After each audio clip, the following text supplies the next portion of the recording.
Olá, vamos direto ao ponto na nossa análise de hoje. A gente sabe muito bem que a escrita acadêmica pode dar aquela dor de cabeça, não é verdade?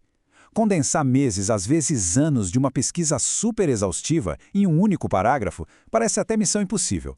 Mas hoje, a gente tem em mãos um guia definitivo para resolver isso. É um mapa absolutamente essencial para quem trabalha com pesquisa. E olha que legal, todo esse material brilhante foi estruturado e organizado pela professora doutora Norma Barbada. Nossa missão aqui, nessa explicação, é transformar esse bicho de 7 cabeças numa fórmula lógica, bem clara e muito eficiente. Para entender bem o peso dessa tarefa, dá uma olhada nessa citação. Em 2016, os autores Day e Gestel afirmaram o seguinte: o resumo deve permitir que o leitor compreenda rapidamente o conteúdo do estudo. A palavra-chave aqui é, sem dúvida, rapidamente. O resumo é uma vitrine de altíssimo risco. Não é hora de fazer suspense ou guardar o melhor para o final, sabe? É o momento exato de entregar uma clareza imediata para os outros pesquisadores que, em questão de segundos, vão decidir se o seu trabalho merece ou não a leitura completa.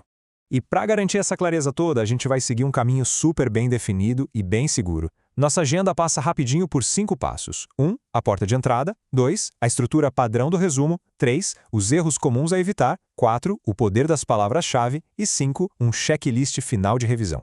Então, vamos lá. Passo número 1. A porta de entrada. O ponto de partida é entender a definição formal da coisa. Segundo a norma ABNT NBR 6028, lá na atualização de 2021, o resumo apresenta de forma concisa os pontos relevantes de um documento. Preste muita atenção na palavra concisa. Nada de escrever um mini-artigo ou uma introdução interminável, viu? É uma síntese cirúrgica, focando só no que é absolutamente essencial e, claro, com aquela base metodológica formal. E é exatamente por isso que essa pequena seção de texto é tão importante. O resumo é, literalmente, a sua porta de entrada. É ele que carrega o fardo enorme de decidir se a pesquisa vai ser lida ou ignorada sumariamente. E tem mais, é esse textinho que alimenta os motores de busca das bases de dados científicas. Ou seja, se o resumo for fraco, a pesquisa corre o risco de ficar completamente invisível, ninguém acha, e não importa o quão genial seja descoberta. Vamos para o passo número 2. Estrutura padrão do resumo. Fazer um bom resumo é basicamente seguir uma sequência que a comunidade científica global inteira já reconhece. É uma narrativa que flui perfeitamente em 5 pilares lógicos. A gente começa no contexto, pula para o objetivo, descreve a metodologia, mostra os resultados e fecha o ciclo com a conclusão. Vamos ver como montar cada um desses blocos na prática. Começando pelo contexto e objetivo. A regra número 1 é situar quem está lendo logo na primeira linha do texto. Tipo assim, este estudo aborda a qualidade da água. Logo depois, a missão da pesquisa tem que aparecer cristalina. A grande dica da professora Norma Barbado aqui é usar sempre verbos no infinitivo. Expressões como objetivo foi analisar, avaliar ou verificar trazem muita ação e deixam tudo evidente logo de cara. Agora, quando a gente fala de metodologia, lembre-se, menos é mais.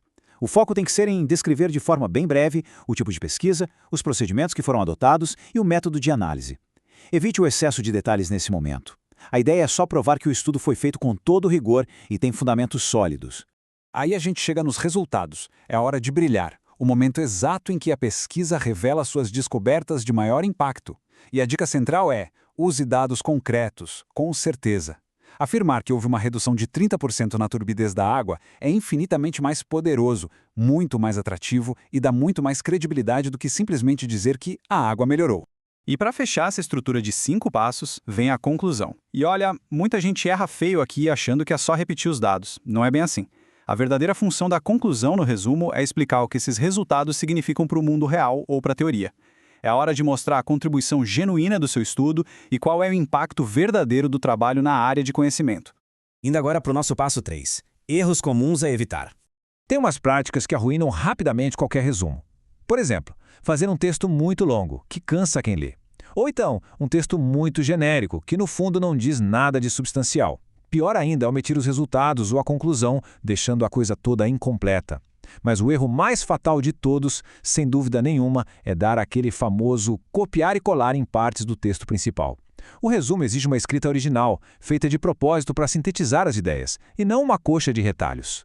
Passo número 4. O poder das palavras-chave. Sabe aquelas palavras-chave que muita gente escolhe correndo nos últimos 5 minutos? Pois é, elas jamais devem ser tratadas assim. Olha essa citação genial do autor Volpato de 2017. Palavras-chave devem ampliar a recuperação do artigo, evitando redundâncias com o título. Elas são, na verdade, ferramentas puramente estratégicas. Funcionam como verdadeiros ímãs para atrair o seu trabalho nas buscas. Para entender essa estratégia de evitar redundância na prática, vamos ver essa comparação. Se o título já é Qualidade da água em área de proteção ambiental, os motores de busca já registraram isso. Usar qualidade da água ou área de proteção como palavra-chave é um desperdício gigante de espaço de indexação. O alcance só aumenta de verdade se a gente usar termos complementares, tipo turbidez, uso do solo ou gestão hídrica. E isso sim cria novos caminhos para a pesquisa ser descoberta. Resumindo as regras de ouro da ABNT, a recomendação é escolher de 3 a 5 termos ou pequenas expressões que realmente representem a alma e o núcleo do trabalho, sempre pensando em facilitar buscas precisas. Cada palavrinha ali precisa ser pensada de forma deliberada como uma porta extra para o artigo. E, finalmente, o passo 5, nosso checklist final de revisão.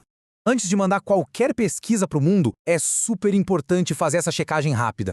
O objetivo está claro e declarado, o método está lá de forma breve, os resultados foram apresentados com dados, tem a conclusão mostrando o impacto do estudo, o texto está conciso, as palavras-chave não estão repetindo o título. Pessoal, a ausência de uma coisinha dessas apenas já compromete seriamente a qualidade e o alcance de todo o trabalho. E para encerrar a nossa explicação de hoje, eu deixo uma pergunta bem provocativa para a gente pensar. Se o resumo não estiver claro, um artigo excelente será lido? A dura realidade da comunicação científica é que um resumo confuso, mal estruturado ou incompleto tem o poder de enterrar até mesmo a pesquisa mais brilhante, rigorosa e inovadora que já foi feita. O resumo é, sem sombra de dúvida, o cartão de visitas da ciência. A gente espera muito que essas diretrizes maravilhosas, estruturadas pela professora Norma, garantam que as futuras pesquisas tenham todo o destaque e a visibilidade que realmente merecem. Até a próxima!